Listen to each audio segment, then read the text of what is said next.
السلام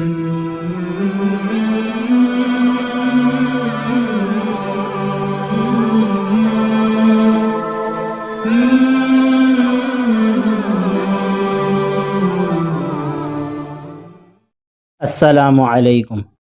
آج کی جو حدیث ہے وہ اخلاص کے متعلق ہے کہ حدیث شریف ہے، قال النبی صلی اللہ علیہ وسلم الدین النصیحہ، کہ حدیث شریف کا ترجمہ ہے کہ آپ صلی اللہ علیہ وسلم نے فرمایا کہ دین سراسر نصیحت ہے۔ نصیحت کہتے ہیں کہ خلوص و محبت کے ساتھ کسی کو کوئی خیر کی بات بتائے۔ امام نووی رحمۃ اللہ علیہ فرماتے ہیں کہ یہ حدیث تمام دین کا خلاصہ ہے، کیونکہ نصیحت کے معنی اخلاص کے ہیں، اور اخلاص ہی تمام عبادات کی جان ہے، اس کے بغیر عبادات مردود ہیں۔